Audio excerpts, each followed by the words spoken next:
saying, Jesse told you that I'm the CEO at the Hebrew Free Loan Society in New York City. We are one of about 40 Hebrew Free Loans all around the US and Canada. The Hebrew Free Loan, like many of the Hebrew Free Loans, Hebrew Free Loan in New York City was founded in 1892. So we're over 100 years old. And I see my colleague Cindy Rogway from the Hebrew Free Loan Association of San Francisco, also over 100 years old, actually a little older than we are even. And if you want to find out more about the Hebrew Free Loan sector, you can go to the website of the International Association of Jewish Free Loans. Jesse, maybe you can pop that into the chat. It's iajfl.org, and you'll find out all about how this works in the 21st century. And you can find out about your local Hebrew Free Loan if you live in a city that has one.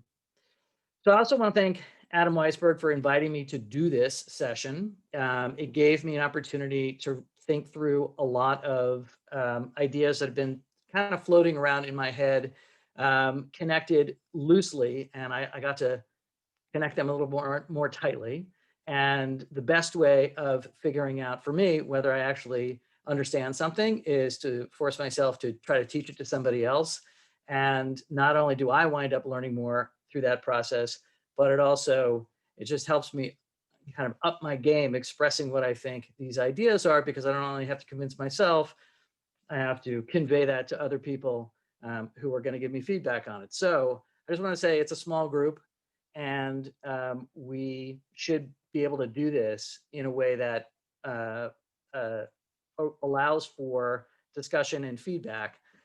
So I want to start off by noting that the rabbis in the Mishnah refer to themselves as chachamim,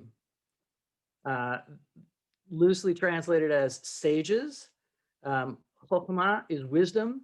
So the authorities of the rabbinic tradition in early times, they did take eventually the title of master, which is what Rav or rabbi means, but they collectively refer to themselves as chachamim, as people who are wise, who have wisdom. And Jesse, can everybody unmute themselves, or do I have to do that? People currently have the ability to unmute themselves. Okay, so let's try that. And I'm wondering if people have any ideas about why choose, of all the titles that you could choose to describe yourself, the title of chacham, of person who has wisdom. What do you think that conveys?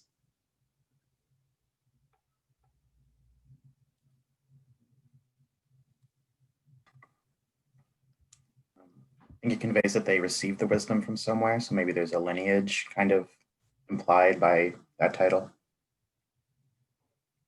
Okay, so wisdom can be received wisdom, for sure. Anybody else? You can chat if you, for some reason, can't figure out the, if you can't unmute yourself because of background noise or for some other reason, you can chat. Well, what is wisdom? What is chokhmah? Let's maybe start there and not second guess the rabbis about why they chose it for themselves, but how would you describe what it means to be a person with wisdom? It's like a very deep, profound, all-encompassing understanding. And it How also is it different? implies experience. Wisdom comes from experience. It's not something that you're just born with. I agree that wisdom can come from experience. I don't agree that it comes from experience all by itself. Sure.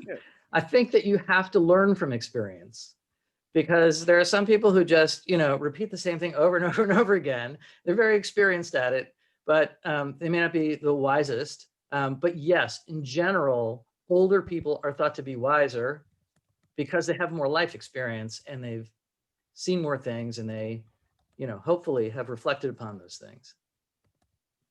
I associate wisdom with normative valuation. So not just like volume of knowledge, but also knowing what's better or less good with that knowledge. Yeah. So I think definitely wisdom involves good choices, right? And your good choices are going to come from maybe your experience, maybe the transmission of received wisdom from your elders. I think these are all really good answers. And I want to share with you a teaching from the end of the Talmudic tractate Bava Batra, where one of the rabbis shares an idea of what he thinks wisdom is all about. So let's see if I can share my screen here.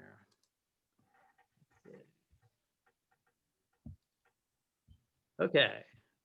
And here we go. Can you all see that? Good. I got a thumbs up from Abe. So It's I'm a bit guessing that you small, all though. can. It's small. How's that? Whoops.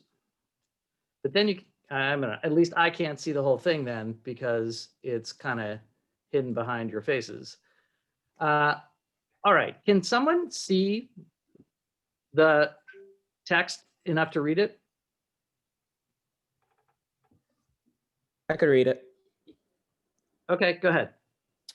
Rabbi Yishmael said, one who wants to become wise should engage in the study of monetary law, Dinei Mamanot, as there's no greater discipline in the Torah, and it is like a flowing spring.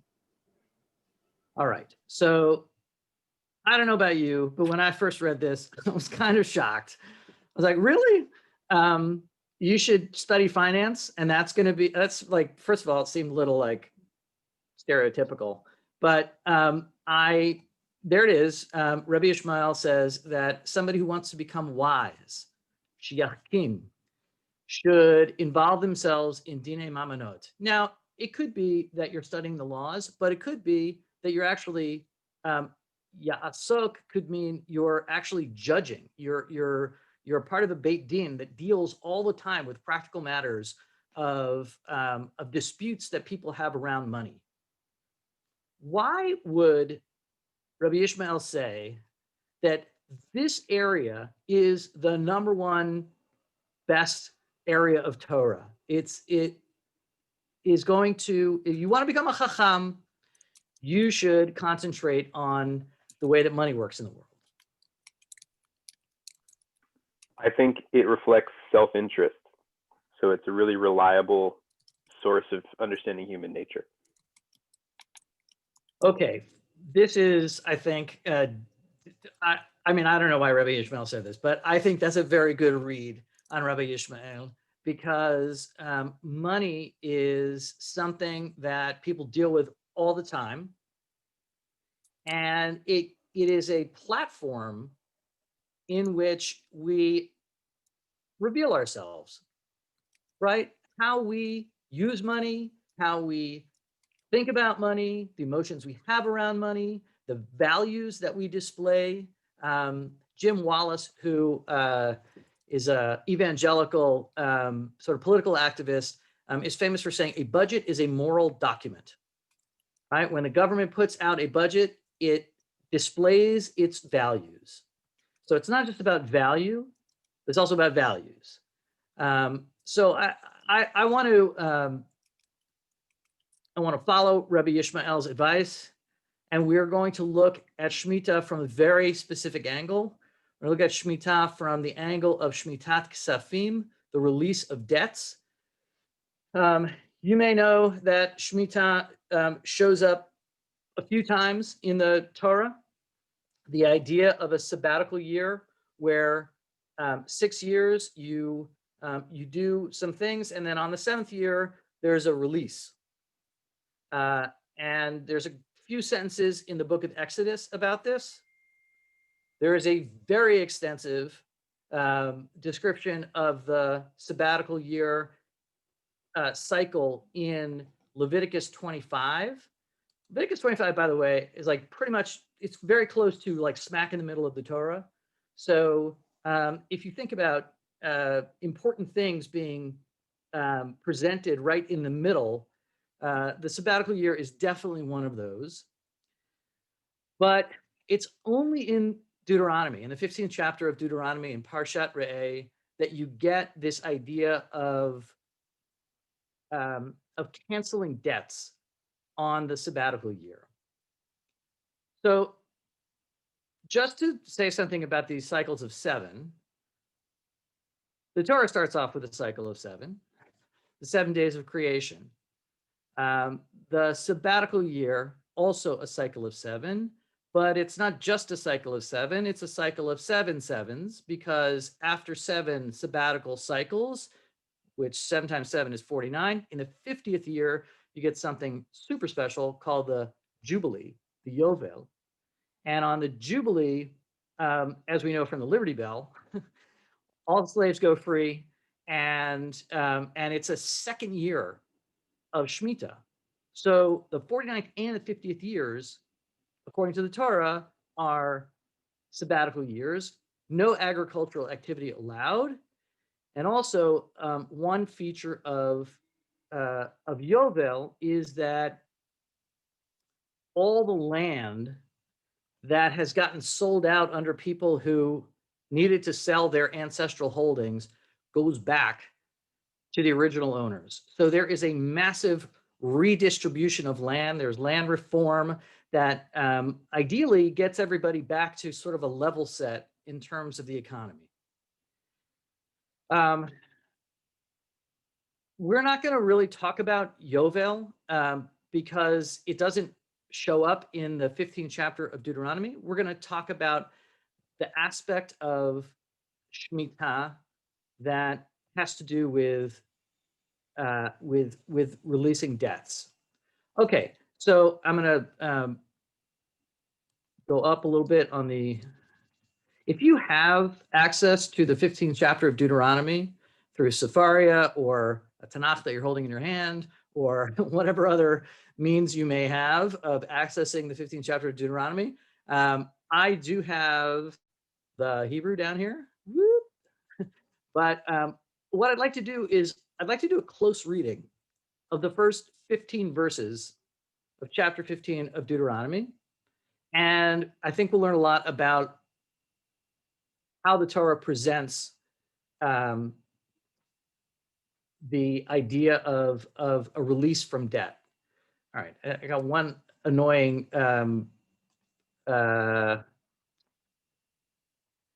typo, which I am going to fix right now. Okay. Great. I need a reader for this is source number 2, but it's actually verse number 1. And we're going to go kind of verse by verse and see what we can pull out of this. So English language reader for the first couple of verses in Deuteronomy. And I can't see everybody, so if you can just say something about your willingness to read. I'm willing if no one else wants to. Fabulous. Okay, go for it, starting with every 7th year. Okay, and where would you like me to stop? I would like you to stop at the period for now. Every 7th year, you shall practice release of debts. Okay, so in Hebrew, this is miketz sheva shanim ta'aseh shmitah. And here's where the term shemitah comes in. What does shemitah mean? Anyone with enough Hebrew background to tell us what shemitah means?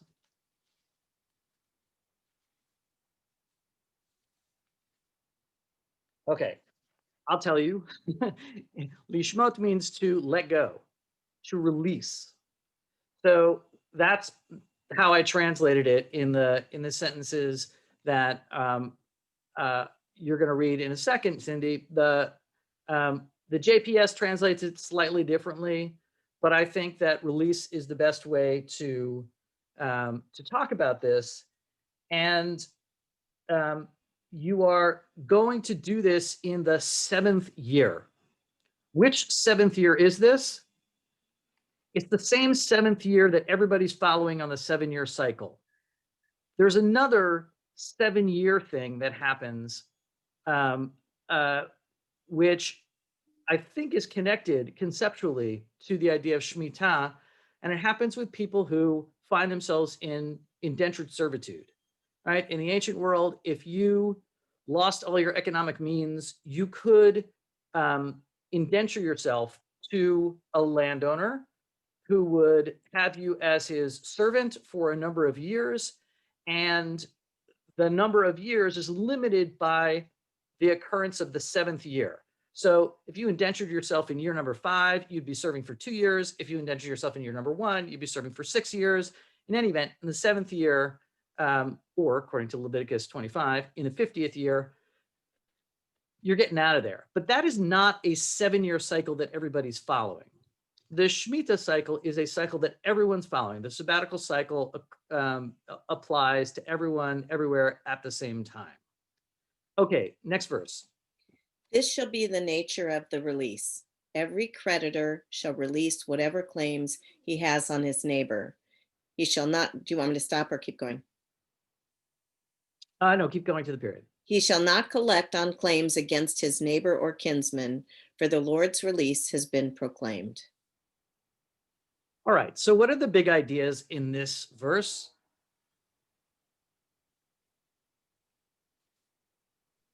It's effectively the end of any outstanding debt.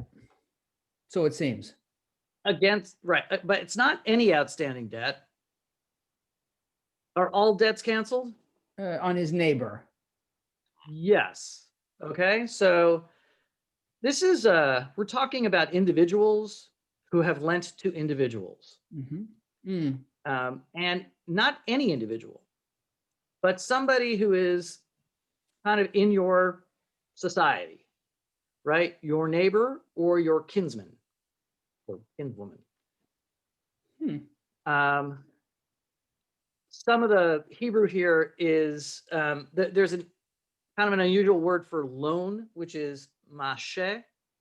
It's not the most common Hebrew form of loan, but that's what appears here. And then what you're not supposed to do is lo tigos. Don't extract payment. Lagos is to put forward a claim that will extract payment from the debtor. Does anybody know who the nogsim are? Does that ring a bell for anybody? All right, the nogsim are the overseers, the taskmasters in Egypt. They're the ones who extract work out of the slaves. So in some way, the creditor here is being put in, sort of very powerful position. And I think intentionally, you're supposed to hear a little bit of echo of the Egypt experience in the creditor borrower experience here as well. All right, next sentence, please. You may collect on claims against the foreigner, but you must release whatever is due you from your kinsman. Okay, let's have at it. Anyone have anything to say about this verse from Deuteronomy, which says that you can release debts that are owed by people who are in your society, but you can collect on debts that are owed to people outside your society. Is there like a Jewish versus non-Jewish, connotation here where, you shouldn't be collecting debts on Jewish people, but somebody who's not within the Jewish community, still owes because the laws don't apply to them? Yes. That last little bit that you said, what did you mean by that? Laws don't apply. Which law? They're not necessarily have to abide by like the commandments or anything, if they're not within the covenant. That is true in a lot of ways, but it's especially true in the sabbatical year, right? If one of the big things about the sabbatical year is, people are going to be really, really hard pressed to pay back loans if they can't actually engage in any farming. Non-Jews or non-Israelites in this case, that's not the case for them. So it may be a reason why it is okay to continue to collect on debts from non-Israelites because they can still farm and they can still earn money, and they're not in a situation which would really call for the cancellation of their debt. But I think, go ahead, Adam. I find it interesting that there's a repetition at the end of that last sentence of you must release whatever is due from your kinsman, given that it was already, to my eyes at least, stated pretty categorically above. I mean, it feels to me like it's almost as though Torah recognizes that this has to be driven home, right? That otherwise somebody's going to say like, well, maybe we can get from both groups. Yeah, there is a big fight between Maimonides and Nachmanides about the meaning of this sentence. And the Rambam, who is a bit of an outlier in terms of opinions among Jewish interpreters of the Torah, he says, actually, it's a mitzvah to continue to collect from the foreigner. And Nachmanides says, no, you've misunderstood this. The Torah does this all the time. What they're trying to do is sort of add a commandment from the negative side onto the commandment from the positive side. And the repetition at the end there is, basically including now a negative version of the commandment on top of the positive version, so that everybody knows this is a super important commandment. If you transgress, you have violated both negative and positive commandments. I do want to say that it really looks like the Torah here is saying that the members of your society, the members of your covenantal community, are the ones where we're talking about these kinds of loans, and we're talking about the possibility of forgiving these kinds of loans. Everybody in the entire rest of the world does not have the same level of mutual obligations that you have with each other. And so therefore we have a sort of a higher standard inside the family. Family is actually not a bad metaphor here, because most people, if they lent money to somebody in their family, would treat it differently than, if they're a commercial lender and they're lending to somebody, some customer, or even if you're a personal lender and you're lending to somebody who wants to, invest in something or whatever, and it's not nobody you're related to, it's not even your friend, they just came to you for a loan, you probably have a different approach to that loan than the loan that you made to your cousin who is, struggling and needs some financial help. Okay, so good. Every 7 years, you release all your debts, and then, Cindy, you're doing such a good job. Do you mind keeping on reading? No problem. Thank you. There shall be no needy among you, since the Lord your God will bless you in the land that the Lord your God is giving you as a hereditary portion. If only you heed the Lord your God and take care to keep all this instruction that I enjoin upon you this day. Okay. It's a pretty bold statement, right? You're coming into the land, there will be no needy people. God will bless you and everybody will have enough. Well, actually, it's conditional. It's not a promise. It's kind of like, if you do this, then that will happen. And what is the if? You have to do everything that God says. Yeah. Well, I mean, it could be localized. It could be that you have to, sort of follow these laws around money, but it could just be, look, if you follow God's paths in general, things will go well for your society. And if you do not, then I cannot guarantee that there shall be no needy among you. But let's start with the positive.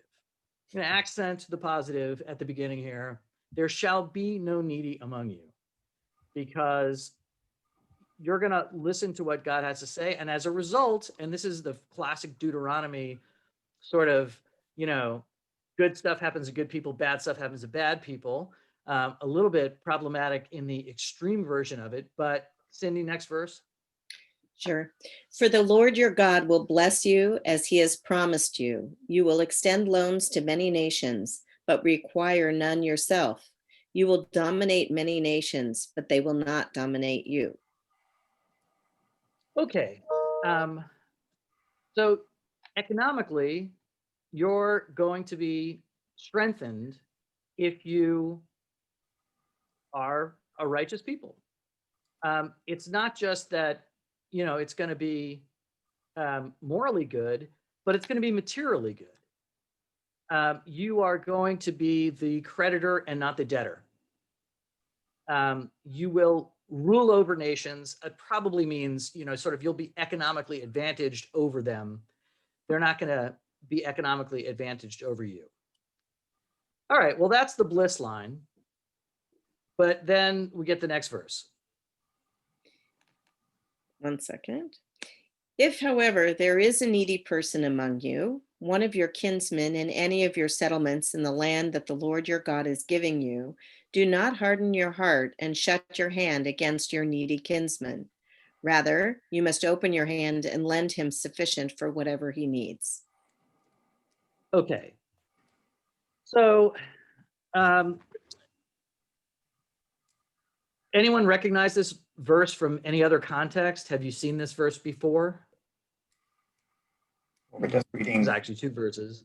about the plagues, right? And hardening your heart. The Pharaoh's heart was hardened, in Egypt against Moses and the Israelites. Very good, right? So again, there seems to be on purpose, I would say, some kind of echo of the Egypt experience that plays out in the financial relations that are being described by the 15th chapter of Deuteronomy. So don't harden your heart. Oh, by the way, there's like already an immediate acknowledgement that this whole thing of no needy in the land may not work out, right? There won't be any needy. But if there is somebody who is needy, then you have an obligation to do what? Make them not needy anymore. Okay, that's one aspect of it, right? You gotta make sure that their needs are met. But what's the first thing that you're supposed to do? Open your hand. Well, actually, that's But a not third harden thing. your that heart. we're- Oh, don't harden your heart. Not harden your heart. It's a negative. Don't harden your heart. Right. Okay, so I really think that it's important to see that we don't jump right to make sure this person has enough money. The first thing is you have to be open-hearted. You have to be not hard-hearted. And if you are hard-hearted, you are likely going to be tight-fisted. Right? And so if you resist hardening your heart, then your hand will open. And you can then do what? Act generously. How? Or just take care of the needs of the needy. This is lend. Specifically how? Yeah, What? loan sufficiently. Lend. Yeah, you're going to make a loan. Whoops, that's a little surprising. I think for most, modern Jews, it's like, wait a minute, you've got a needy person and they come to you and they say, I need some help. So, what's our instinct? What do you think should happen here? You give the person money. This is not actually what the Torah says. Torah does not say, give this person what they need. It says, ha'abet ta'avitenu. Lend this person what they need. There's for whatever reason, when we're talking about the release of loans, but this is about making sure that somebody has what they need by lending them something. So the cancellation of debt takes place within a context of a very aggressive campaign to get people to lend to each other. Again, 3 times in the Bible, in Exodus, in Leviticus, and Deuteronomy, you get commandments to lend to people in need and specifically not to charge them interest.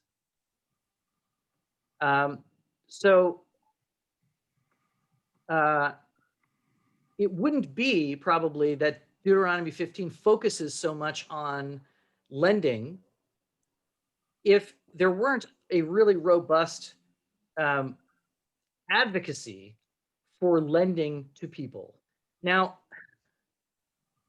why do you think loans are the method that comes up? By the way, I'll tell you, this pasuk, I asked you if you might recognize it from anywhere. This pasuk this verse is the site that the rabbis use to ground an obligation for tzedakah. The giving of cash grants.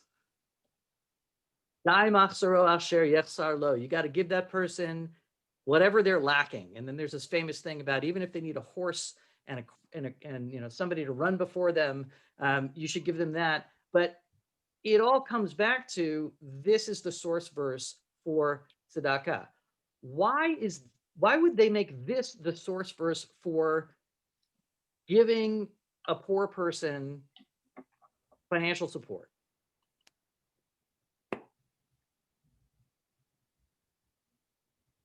I feel like there's something in the couple last verses altogether that is about the distribution of resources not being a human concept, but being something that is ruled over by God. And that if it feels like or comes to pass that the way that human distribution of resources is out of alignment with a divine order, that it needs to be brought into order. And this is like a specific system for doing that, which is in general how I think of the concept of tzedakah anyway, right? Like if the distribution of resources is out of alignment with divine order, then we have to make sure that we come back into divine order, and we need to check our own like human, the hard-heartedness or whatever, like to make sure that the divine order is coming in and that it's like actually not up to us to decide how to distribute. Okay. Everything that you said makes perfect sense to me. I still don't understand why the rabbis need to go to this place, which talks about loans, to derive laws about charity. Well, I wonder. Why don't they go to all the other places? Oh, sorry, Joe, go ahead. Yeah, I was just gonna say, I mean, I wonder if it goes back to the do not harden your heart thing. Because you're right, it's very possible that they could have worded it so that it was the first thing you're doing is this act of, of giving the relief, but it's specifically doing it in a compassionate way, and like what is actually going to be of most benefit to the person you're trying to help. And I think it's maybe a recognition that there are helpful and there are harmful ways to provide for people's needs. And like you can liken it to, like modern philanthropy, systems that, simply like give handouts, but don't do anything to challenge or disrupt, harmful systems. And something like this advocates for, well, yeah, you got to help them materially, but you also have to find a way to make sure that that person, has dignity and, has an ability to grow, which is maybe part of why it's a loan, so that, eventually the hope is that they will themselves, get to a point where they can now return those resources or, pay in kind kind of. That was really nice. And I would just want to add to that, there isn't any other place they can go. That the rabbis don't have another verse to point to about how you should give your money to the poor, because there is no such verse in the Torah. There are a lot of verses about tithing, and most of the tithes go to God via the Kohanim and the Leviim, but you're not actually going to find a verse in the Torah that commands you to give any money to another person. So since not everything works as a loan, and since most people by the time of the rabbis, were living in a money economy and not an agricultural economy, I think there was a need to figure out, like, well, how do we make sure that that the divine order isn't out of whack, and that the people are supporting other people with their resources that aren't necessarily grapes or wheat, but money that they might be earning from their job as a shoemaker or a baker or whatever it is. But I remember realizing at some point that there isn't a verse that commands money charity from the Torah, and it's shocking me, and that loans are the primary financial support mechanism in the Torah. David, can I ask you to pause for 1 second? Because I'm experiencing the shock right now that you just described.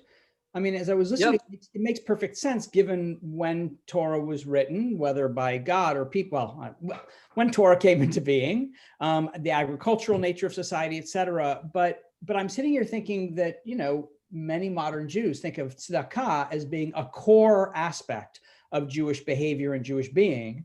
And yet, as you just pointed out, this is the only place that the rabbis are able to reference it.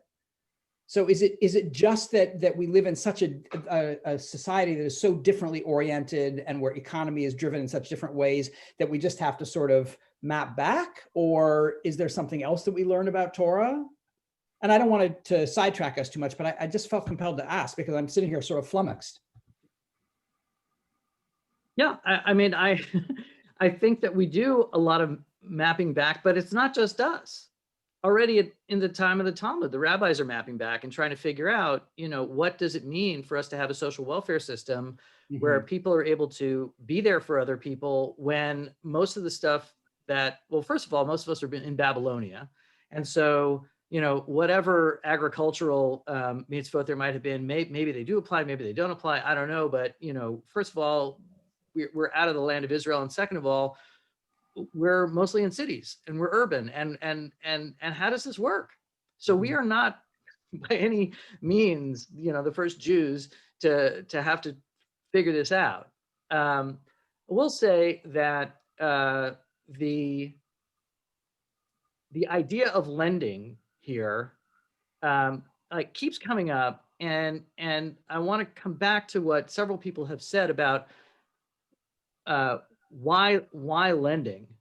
You know, what is it about lending that makes sense in this whole system where we've got so many throwbacks to servitude in Egypt? There's sorry, I can't see everybody, so just speak up if you have something to say. I was gonna say that I feel like the context of the lending, I think the idea of like lending rather than giving in a modern context, like from the point that we're standing right now, it's hard to conceptualize like why that would be the priority. But I think like held within the context of the 7-year cycle, it makes it's like important to understand that like the concept of lending only exists within that context when we're, you know, in this document or in this like moment in time space that this is getting written. So it's like lending creates a sort of more complexity to the relationship than just a giving. But there's also the idea that like no one can create a disempowered or like servitude position in their life. Like you can't destroy your life by borrowing money, right? And you can't destroy someone else's life by loaning them money that they can't pay back, because there's inherent in the process of lending is the fact that like if they can't move their life in a position that it's going to be able to get paid back, then it will be erased. And that I feel like those ideas have to go hand in hand in a way that we don't hold them now. Yeah, so I want to just ratchet up one of the insights that you brought, which is that it can be that the borrower-lender relationship is a little bit like the slave owner-slave relationship. You know, one party definitely has power over the other party. So even though a loan may be better in some ways and more dignified in some ways than a charitable contribution, there's still a power dynamic there. And in fact, I'm going to just scoot down to here, this verse from Proverbs. Ashir barashim yimshol, ve'evid loveh le'ish malveh. Right? Rich rule the poor, and the borrower is an evid to the lender. The borrower is a slave to the lender. Book of Proverbs was not, you know, sort of sugarcoating this. This is absolutely how you can wind up feeling in a borrower-lender relationship. This is how it can work out. So I don't want to skip too quickly into the idea that loans, somehow undo all of the problems of financial dependence. I mean, it's certainly the case that loans recognize the agency of the borrower in a way that charitable contributions sometimes don't, right?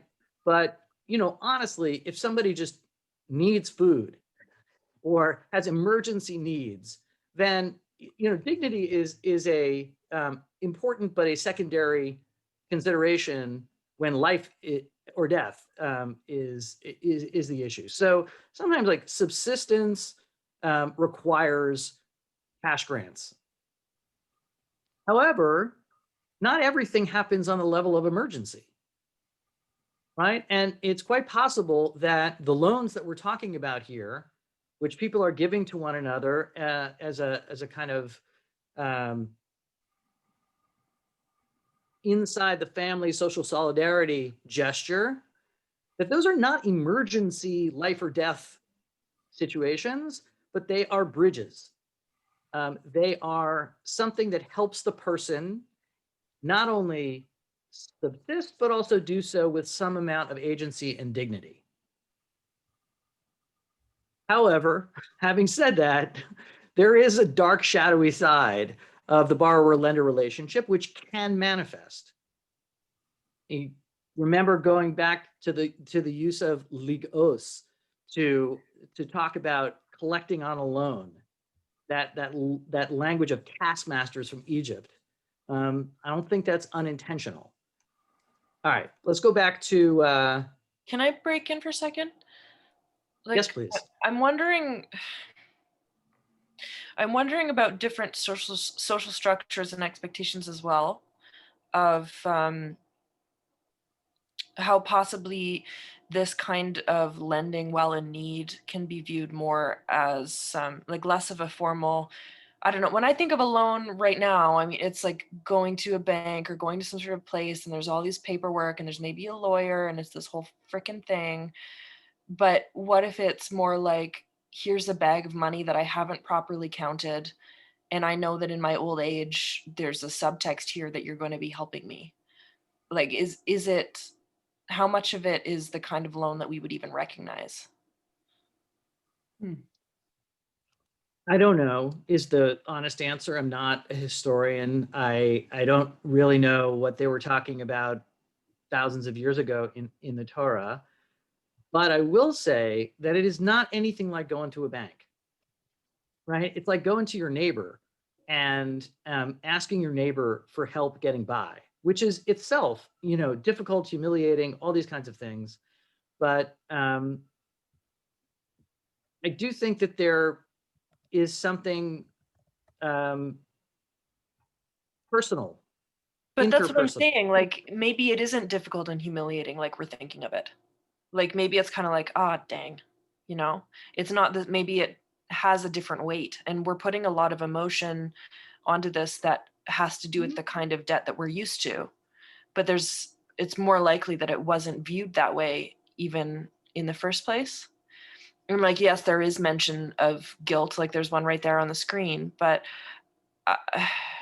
I just can't help but feel like the different contexts maybe can help give us insight into different ways that our society could be running. I want to hold on to that. I want to keep going through so that we get to the end of this passage. But I think what you said is important, and we'll come back to it.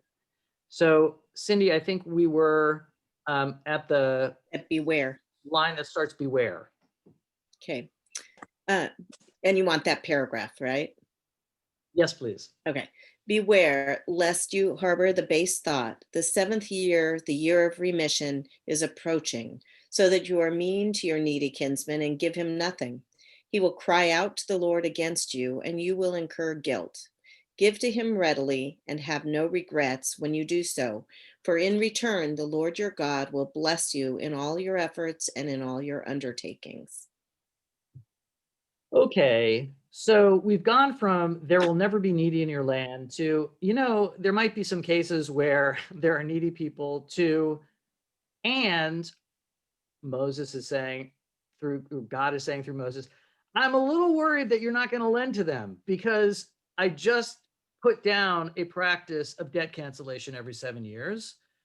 So you can count and you may be tempted to not lend if the sabbatical year is coming up.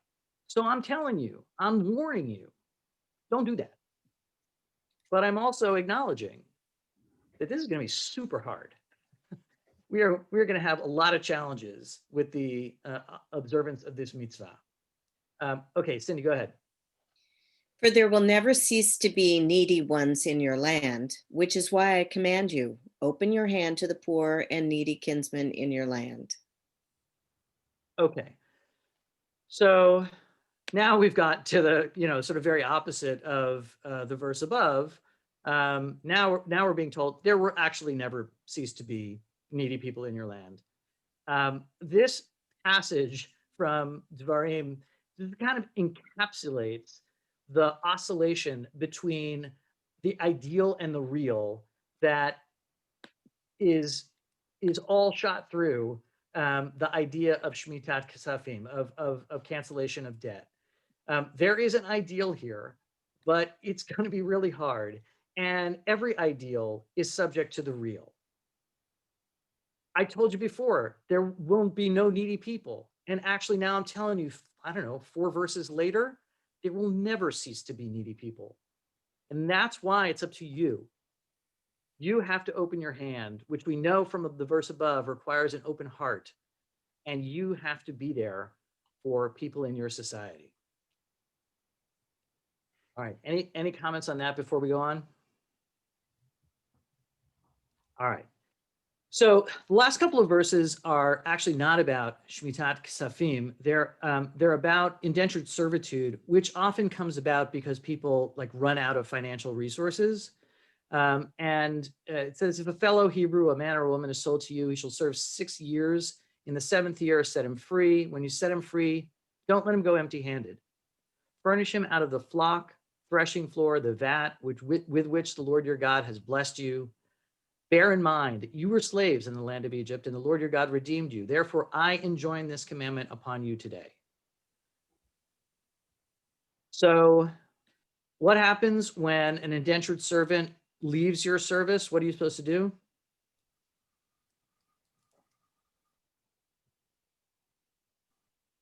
Make sure they're Not a trick question. make sure they're set What was up. that? Make sure they're set up to succeed. Yeah. When they leave. Give them some severance pay. Or more radically, give them reparations. And make sure that their period of servitude does not guarantee that they're going to fall right into another period of servitude again. Give them a fighting chance to attain some kind of financial stability by sharing the resources that God has blessed you with. Again, this is not, strictly speaking, a part of the shmitat kasafim, of the debt cancellation policy in the first verses, but it does come right on the heels of it. And so I think thematically, the Torah sees them as linked. Okay, so that is, that's the core text for debt cancellation in the Torah. And I want to point out a few things. Number one, we're talking about a system of loans here. And as we know from all the other mentions of loans in the Torah, these are social solidarity loans. And we know that because you are barred from charging interest. This is not a commercial transaction. This is a gesture of solidarity with your neighbor. And you're giving them a loan which they will pay back. It's tied to a 7-year cycle. And that has echoes of, well, really two things, honestly, the cosmic cycles of the Shabbat, but also the 7-year cycles of indentured servitude. And another 7-year thing that happened back in our history was Pharaoh had a dream, and there were, 7 sheaves and 7 fat sheaves and 7 scrawny sheaves and 7 fat cows and 7 scrawny cows. And because of that whole experience, the entire country of Egypt became the property, basically, of Pharaoh. They went through a famine, and on Joseph's advice, Pharaoh essentially wound up owning all of the property in Egypt, including the Egyptians. So that was an experience of national enslavement, followed by our own special experience of enslavement. The loans that are canceled here are ones that aren't offered by like a bank or any sort of institutional lender. There wasn't a welfare state at this point. There were no institutional loans. They were just loans from people to each other. And I think we saw, as the verses went on, that we started off with an ideal, and then it got more real. And there is an acknowledgement that this is going to be a kind of a hard mitzvah to uphold. And sure enough, by the time the Second Temple period rolls around, there is a big problem, and people have basically stopped lending to poor people. And so Hillel comes along, and he enacts something called pruzbul. It's a Greek word. It probably is a short form of something that you do before the assembly of counselors. And what it does is it allows people to avoid having their debts canceled by the sabbatical year. So why would Hillel do a thing like this? And moreover, how could he possibly do it? On what authority does Hillel have to cancel something that is in the Torah? Let's start with why. I have a background question first. Yeah. And if it's going to sidetrack us, you can not talk about it. But what does the Torah say about expectations or commandments for borrowers? What is delinquency or default, or is there any mention made of that? There isn't really a explicit set of rules around loan repayments, but it's clear that one of the things that can put a person into indentured servitude is if they have borrowed money and they can't pay it back. They're basically either going to wind up working off the loan, or another interpretation is no one's going to lend to them again if they're known defaulter, and they'll have no other choice but to sort of sell their labor as an indentured servant. So there's some implication there, but there isn't any detailed legislation about the borrower's responsibilities.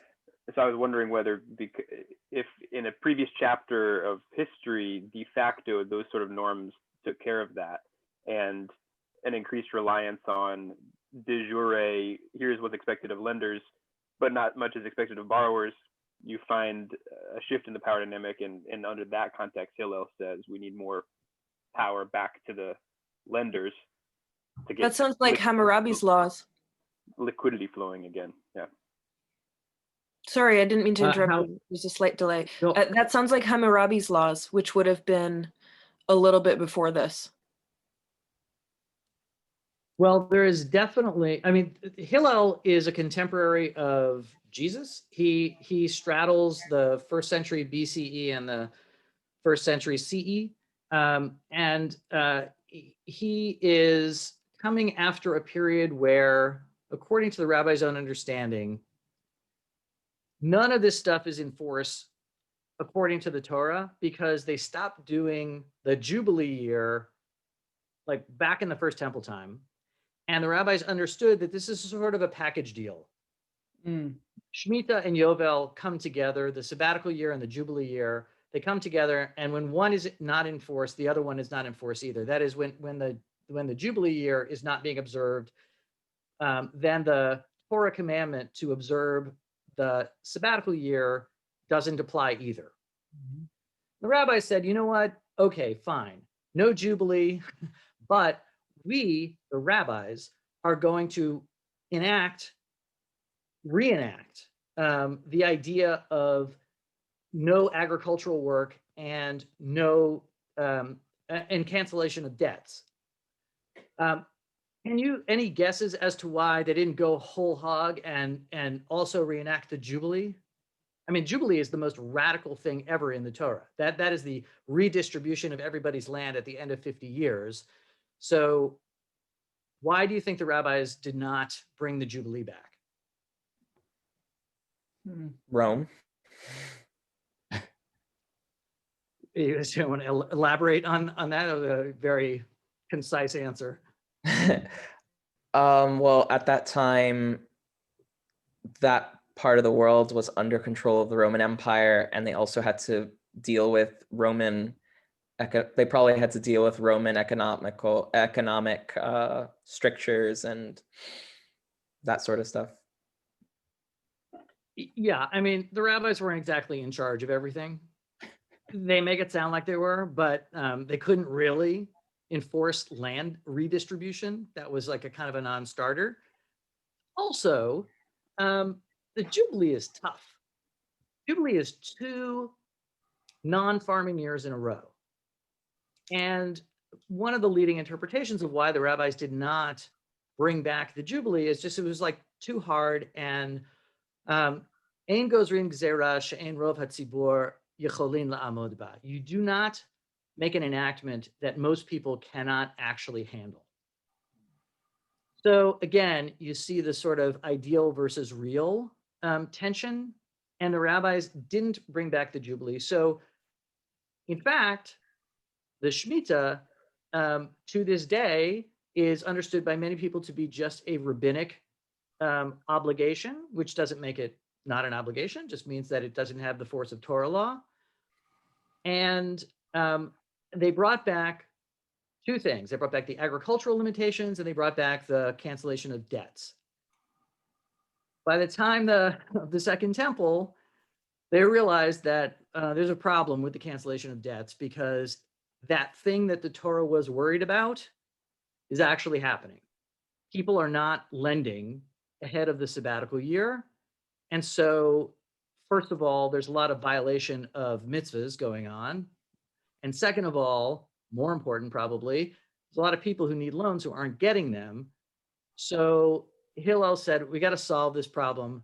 It's more important to have a functioning credit system than it is to have this ideal of periodic debt cancellation. And so we're going to go ahead and create a workaround that allows people to hang on to their debts in the 7th year in order to get loans flowing back again to the people who need them. In the Mishnah, in Gittin, there's a whole lot of enactments that were made by a whole lot of different rabbis, mipnei tikkun ha'olam, for this, well, for tikkun olam. And what do you think that means? What is tikkun olam in this context?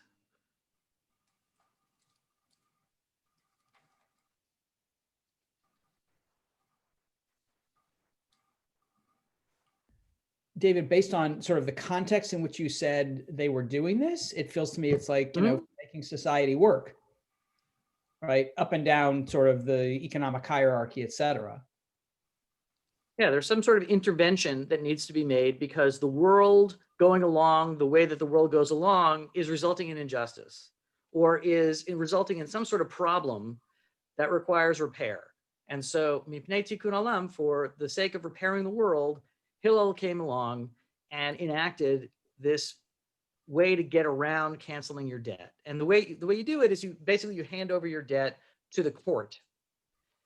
Because even though there was no big welfare state, the court represented the public and the community. And as we said before, the kinds of loans that are canceled during the shemitah year are interpersonal loans. So if you made the community the sort of owner of these loans, then it was understood that the sabbatical year didn't actually apply to them. Can I ask a question, David? Is this essentially creating a legal fiction? The rabbi's creating a legal fiction the same way that, for example, like you can't have, traditionally you don't own chametz during Passover. You don't want to get rid of everything you have that's chametz, so you sell it to somebody knowing that it's come back to you, sell it, etc. Is it just a legal fiction? I'm sorry, I mean, it is a legal fiction to repair something that is broken. Okay, so I don't know if it's a legal fiction because, it is fictitious insofar as at the end of the day, you do get repaid on your loan, and so you haven't actually turned it over to the community. But legal fictions are, the stuff that rabbinic Judaism is made of. Well, I'm and not again, I want to brilliant. I'm just trying to check. Well, I just want to say that this is people who are in charge of a tradition trying to preserve the tradition when the tradition is not working. Mm-hmm. Right? So there is some sort of ideal here, which we don't just say like, oh, forget about it.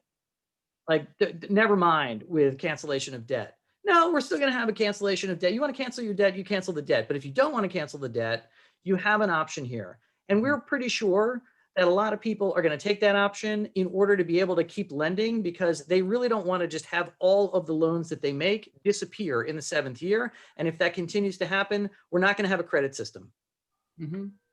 And I want to come back to reminding you that while the every 7-year cancellation of debts is a mitzvah, a much more frequently mentioned mitzvah is lending to people so that they can make it through tough times. And if your rabbinic enactment to bring back a practice that it exemplifies a certain ideal is preventing people from fulfilling a Torah mitzvah of lending to folks with no interest when they need it, then that cries out for being addressed.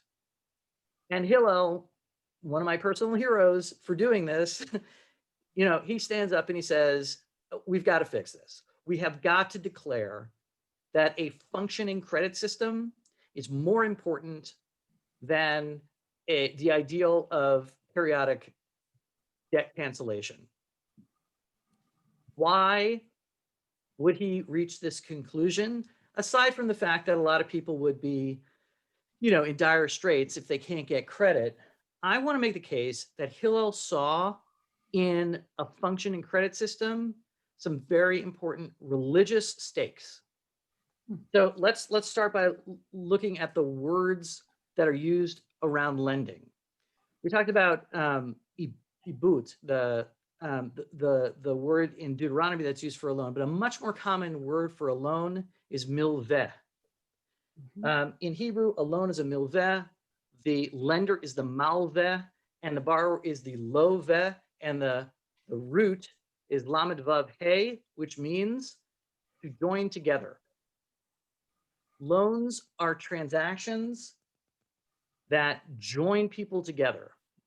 Other words that have the same root are livui. I don't know if you know, but it's a mitzvah to, if you have a guest, to accompany them a short way toward their home after they leave a visit with you. And doing that is called livui. And it's especially important if the area might be dangerous, then you make sure that everything goes well with your guest. Also, a funeral in Hebrew is called the livaya. It's the final act of accompaniment that we provide to somebody. All of these words are about our being tied together with each other. Unlike charitable contributions, which, especially if they happen anonymously, can be atomizing, loans are transactions that involve interdependence. The borrower, of course, needs the lender for financial support, but the lender comes to rely on the borrower too, because the lender wants to get repaid. And if there isn't any interest involved in the loan, we know that it is a true act of social solidarity. The borrower reciprocates the social solidarity being shown to him by repaying the loan, and everybody feels like they've done something for each other. It's a mutual relationship when you have a loan. Now, some loans are secured by capital, right? So you could have a collateral, not capital, collateral. But those aren't the kinds of loans that are canceled in the sabbatical year. Actually, loans that are secured by capital don't get canceled by the sabbatical year because they're considered to have already been paid off because the creditor has something that's worth the value of the loan. The real true social solidarity loans are unsecured interest-free loans that one person makes to another person, not because they're hoping to make a profit and not because they're sure that they're going to get their money back, but because they take a leap of faith in the borrower. Loans are acts of faith. They are acts of trust and faith. And that's why we often refer to giving of loans as credit. And maybe you know that the Latin word creditore is the basis of that. And I'm not really a Latin scholar. I may have gotten that wrong, but I'm telling you that the Latin root for credit is a word that means belief. Credit is fundamentally based on trust. It encourages and it generates trust within a society. In fact, what is a society other than a set of people who feel mutual obligations to one another? Unsecured interest-free debt is in a very profound way the enactment of faith in the form of social solidarity. And that's probably why we have so early in our religious history a move to preserve a functioning credit system, even if it means giving up on the ideal of debt cancellation. Hillel came up with the Prose Bowl in like the year 0.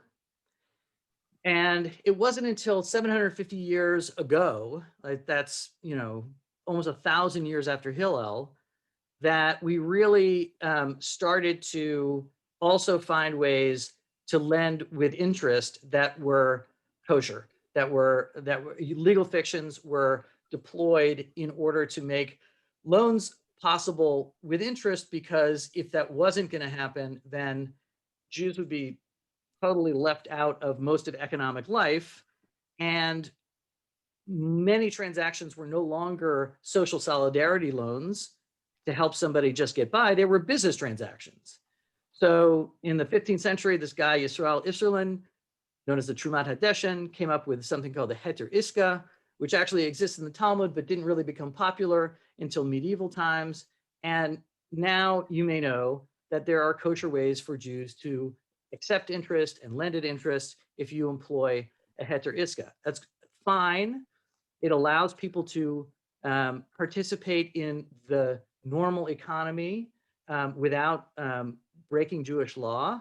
But I think most authorities will say that the intent of the Heter Iska is not for social solidarity loans. You have loans to people who are struggling financially. You have an obligation to make them an interest-free loan, which is why Cindy and I have a job. This is why that the Jewish community has for thousands of years, literally thousands of years, maintained structures to give unsecured, interest-free social solidarity loans. All right, so that's my case for why Hillel might have seen that it was more important to keep people lending to one another than it was to preserve the anyway non-functioning debt cancellation system. That was a little bit of a extended statement from me. So I just want to see if anybody has any thoughts or response to that.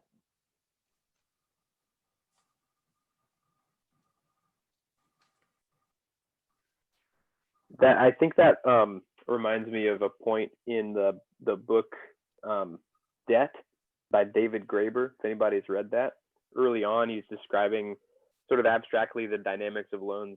Yeah, nice. King or God to humanity, kings to humanity, parents to children. That there's this narrative around paying back or paying it forward and settling up. And what would it even mean to settle up with your parent? Would you want that? You'd be severing that bond in doing that.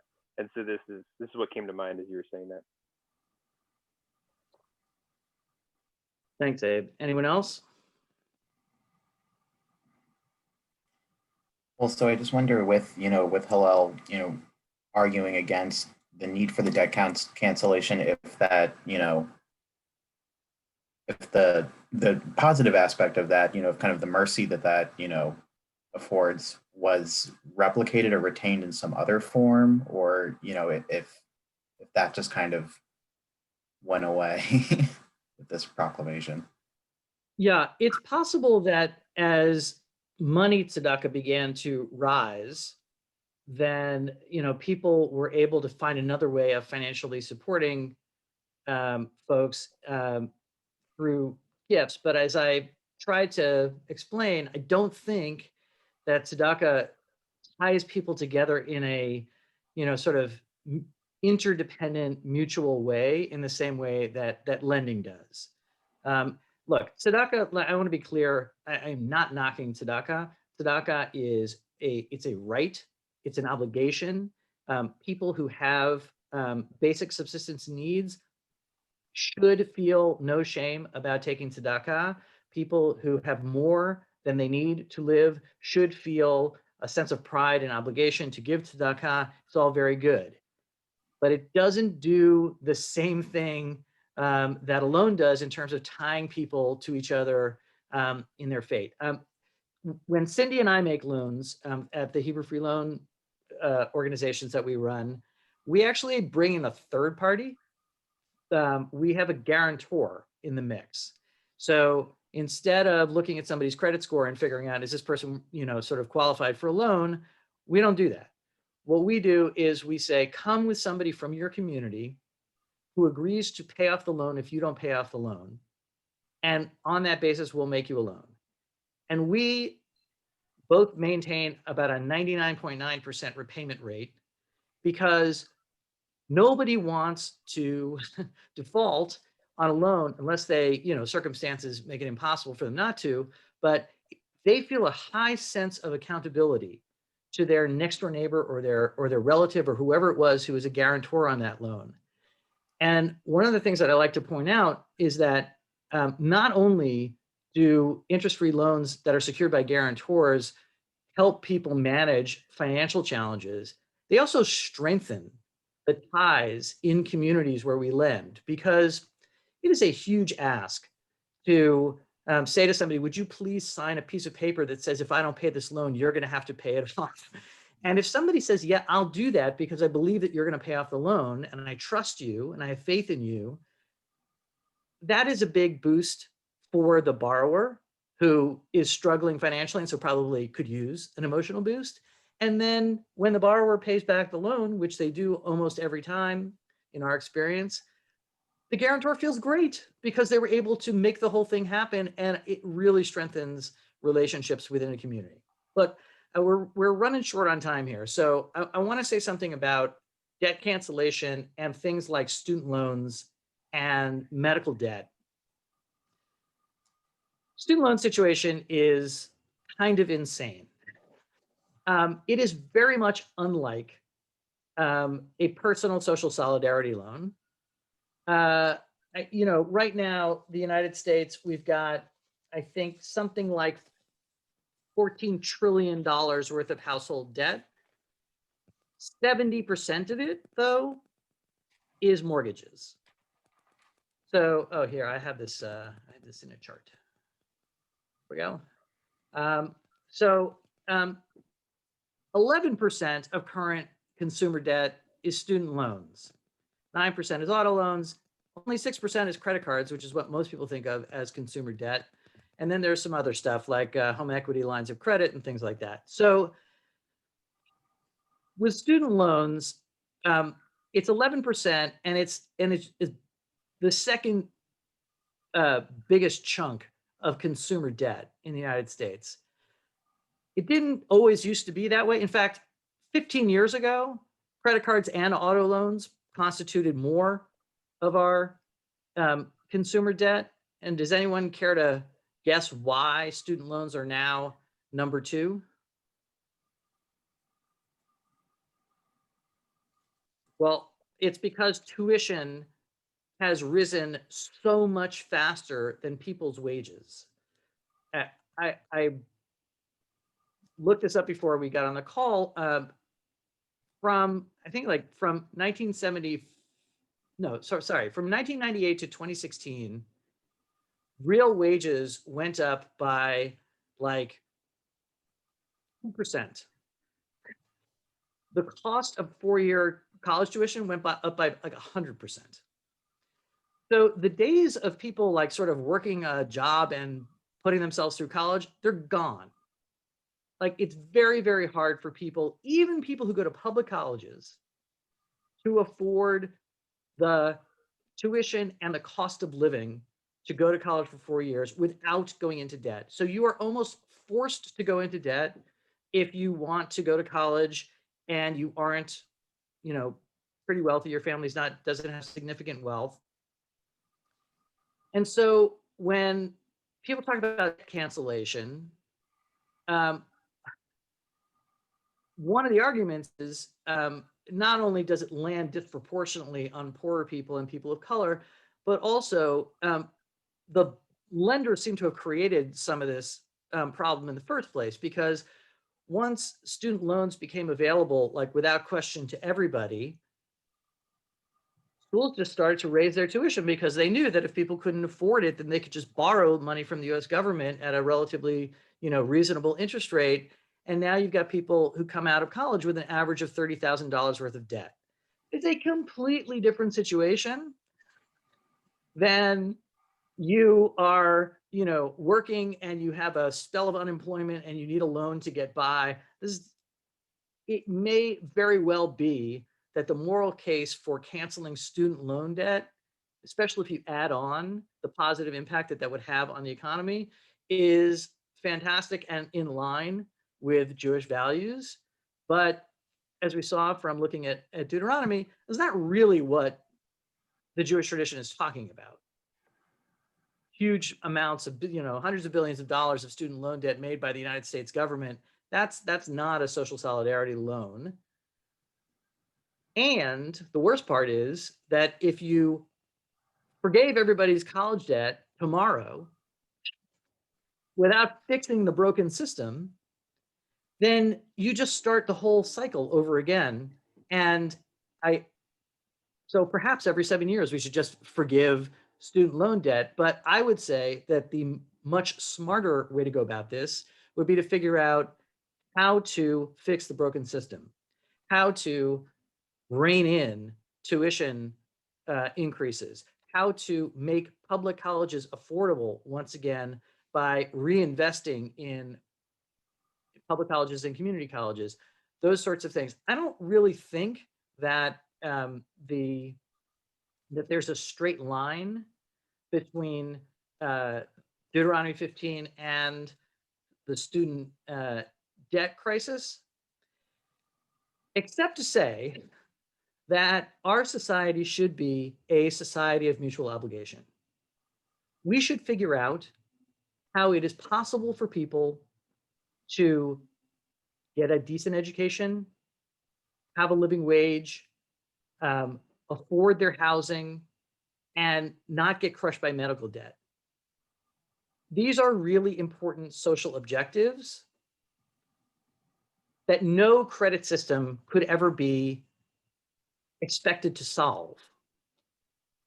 And so until we can figure out how to translate the sense of social solidarity and mutual obligation that I think is embedded in the loan system that's put forth in the Torah, we are going to continue to struggle with huge problems in equality of opportunity in this country. I do think that that sense of mutual obligation and interdependence is key to solving these problems.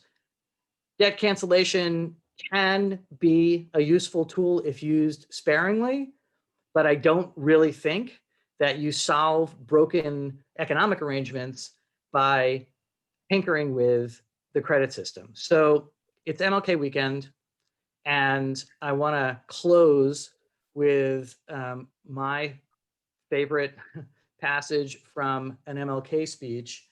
It is, he actually said it a couple of times, and I'm going to take this version from a speech he gave called The American Dream.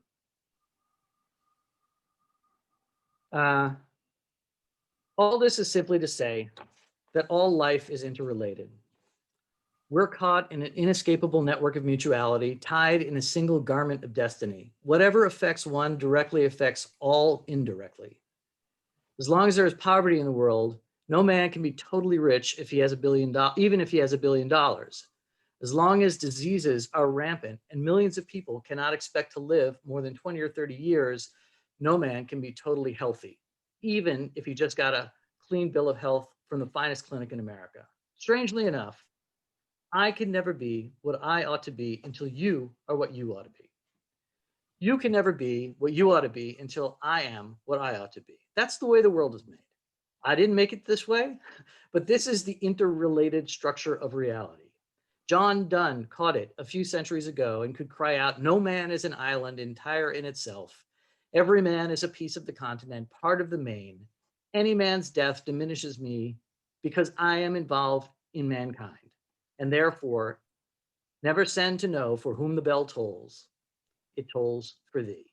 If we are to realize the American dream, and I would add, if we are to realize a global dream of dignity and opportunity for all people, we must cultivate this world perspective. I want to thank you for spending a full hour and a half talking about this stuff with me. I hope that it opened up some ideas for you to continue to think about and learn about. And I will send the source sheet to Urban Adamah, and they can send it back out to you guys so you can have all these sources handy.